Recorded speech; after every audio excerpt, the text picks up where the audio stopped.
Does your financial advisor take the time to really listen to you? Is your financial strategy personalized to you and your family?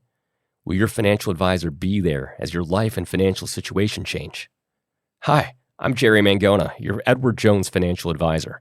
I live here in Corktown, just a few blocks from the Daily Detroit studios, and when we work together, we'll focus on what's important to you. We'll use an established process to create a personalized financial strategy backed by the advice, tools, and resources to help you reach your goals. And we'll partner together to help your strategy stay on track. Contact me toll-free today at 866-975-8655. Again, that's 866-975-8655. Edward Jones, member SIPC.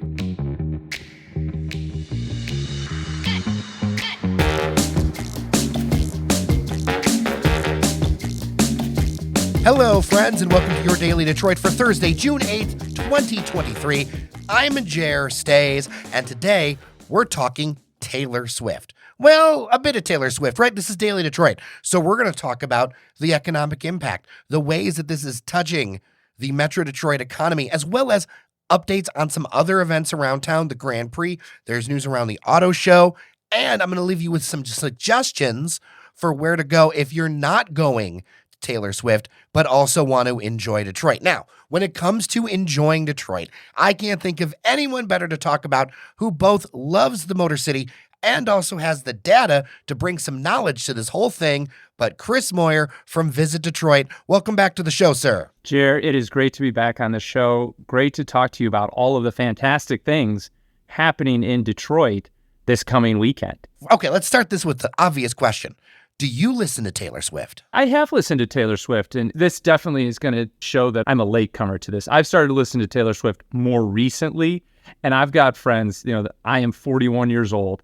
I've got male friends that in their late 30s and early 40s have started to listen to Taylor Swift a little bit more, and I'm not going to call anybody out, but I've got two friends who are dragging their wife and their significant other to the show.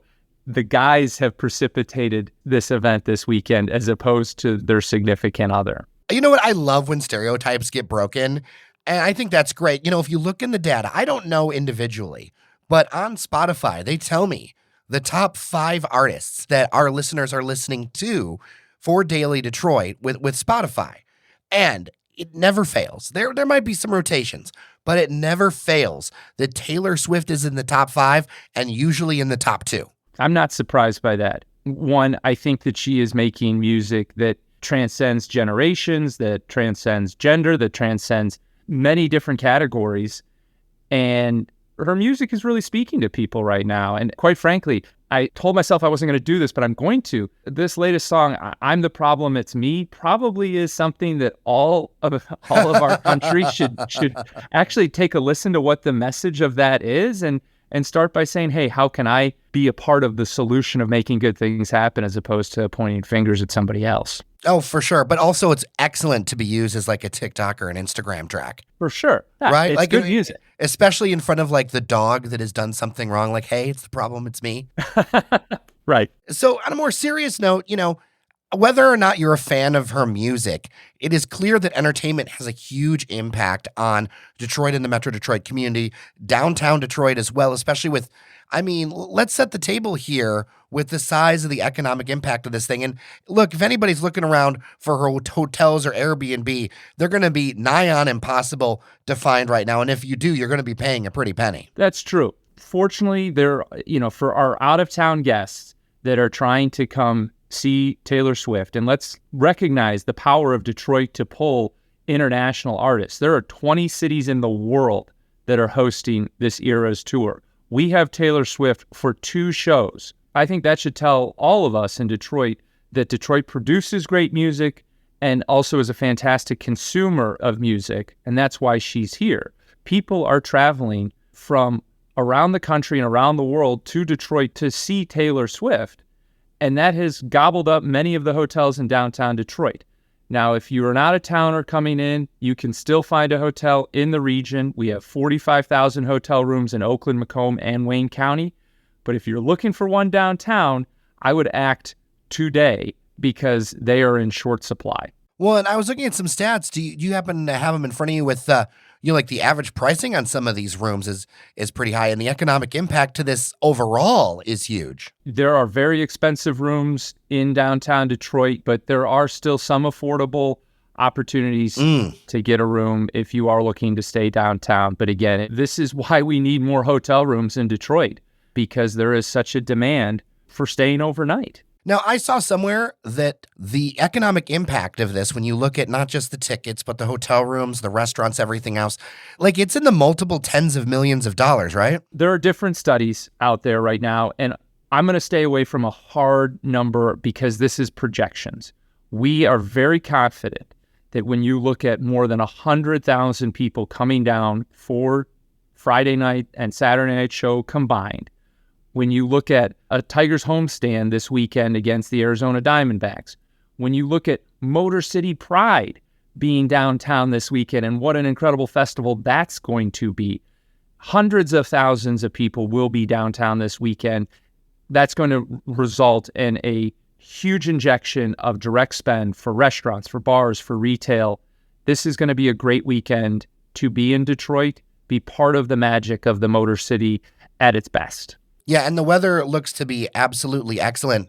So when it comes to Taylor Swift, I have to ask you this question before I get into any of the other topics that we have, because you mentioned you do listen a little bit. So I have to absolutely ask you, I have 3 cocktails inspired by Taylor Swift.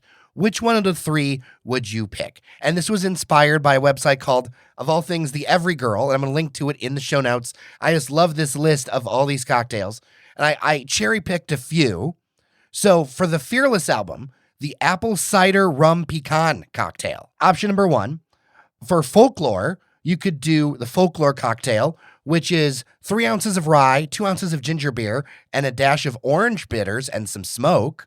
Or you could do the mulled wine, which is for the Red album, which is very, it's kind of seasonal, but if you're going to go red all the way. Absolutely. There's no point in doing something at half measure. We've talked about this before, Jer. I am a seasonal drinker, but if there is one thing that I will drink all the time, it is a nice whiskey. Folklore is a great album, and I am a rye fan, so make it smoky and give me some of Taylor Swift's Folklore, please. And it's a pretty easy one to do. And to be very clear to anyone who's listening to this, any employers of anyone, we are not actually drinking a cocktail at this moment on the clock. That's correct. I'm just... This yeah, is a if you theoretical... hear me shaking something up in the background, it's for after 5 o'clock. 100%. So let's talk about this Grand Prix that just happened. That was a pretty big deal, too. Well, it's a huge deal, and big credit goes to Roger Penske, Bud Danker, Michael Montroy, and the folks that had the vision and the conviction to bring this back downtown after so many years at Belle Isle. This really put Detroit at the epicenter of the motorsports world. We had so many journalists coming in from around the world to cover this. The TV coverage here in the United States on NBC was fantastic, showing dramatic, beautiful, sweeping shots of our downtown, of our riverfront. And again, more than 100,000 people came down to fill the streets of Detroit in hotels and restaurants and bars over that 3-day period.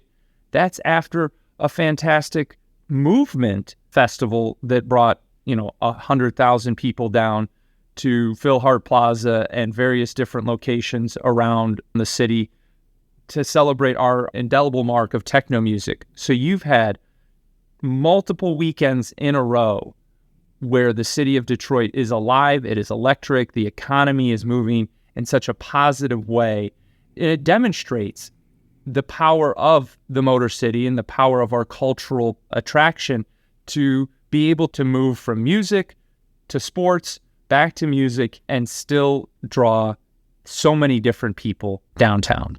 So you really feel like the momentum is picked back up kind of since everything over the last few years? Unquestionably. I mean, it's in the data right now. We're seeing this in hotel occupancy. We're seeing this in the unemployment rate in the city of Detroit. You had a fantastic show earlier this week with Norris and talking about 2 Detroits. There is no doubt that we still have many, many miles to go to make sure that all Detroiters, all Metro Detroiters, and all Michiganders have equitable opportunities for achieving their particular goals when it comes to economic and educational success. There's work to be done. And it can still be true that right now there is a lot of positive indicators for our economy and for why it's a great time to live in Detroit and live in the Metro Detroit area. For sure, for sure. I want to highlight a few of the quote-unquote smaller events that some listeners have sent me. And if you got anything off the top of your head that's coming up in the next week or 2 weeks or whatever, so people can know about, because, at the end of the day, not everyone's going to be able to go to Taylor Swift. I think a lot of those tickets are spoken for, and I think some people have probably mortgaged their second house to get them at this point. Right. As much as I would like to go, I would also like at some point to be able to pay my rent. And so I want to highlight a few of these things. One of them is the Indian Village Home and Garden Tour. That's June 10th and 11th. That's a recurring event every year, but if you want to see some of the best homes Detroit has to offer, it is a great thing to check out. I will put a link to historicindianvillage.org in the show notes. Another one I want to remind people about, we highlighted the Michigan Glass Project. They have their large art festival coming up this weekend at the Russell Industrial Center. If you look back in the show notes, you'll see an episode about that. But that is June 9th through the 11th. And then finally, since I'm from the east side, I got to shout out Jazzin at the Vanity, June 10th and 11th, right there on Jefferson Avenue, in front of the old Vanity Ballroom. I had a heck of a time last year, including, Chris, a non-alcoholic drink and a pineapple. And what better way to enjoy Jefferson Chalmers than that way? I think this is, we talked about downtown and the momentum of downtown, but you could really have too much to do just on the east side of Detroit with Jazzin at the Vanity and Jefferson Chalmers, the Indian Village Home and Garden Tour. West Village, just right next to Indian Village, is having their block party.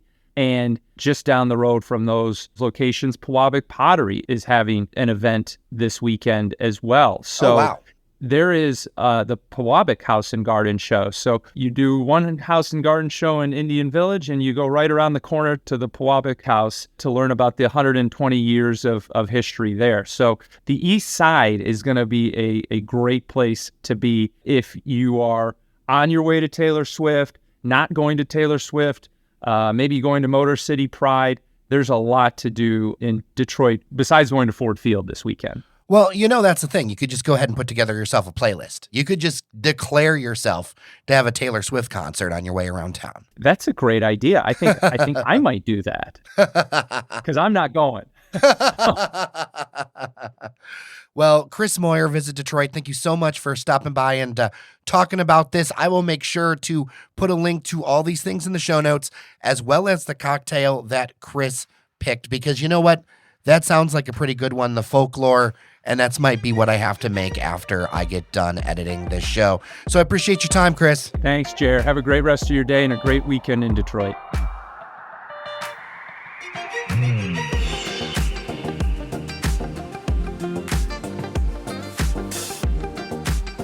And that is it for today's episode. Thank you so much for listening to your Daily Detroit feedback. As always, dailydetroit@gmail.com.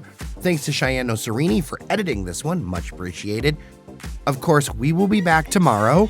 Engineer Randy Walker and Devin O'Reilly join me for our Friday fun day. So with that, I'm Jer Stays. Remember to tell somebody about Daily Detroit, because word of mouth is the best way this show grows. Take care of each other, and we'll see you around Detroit.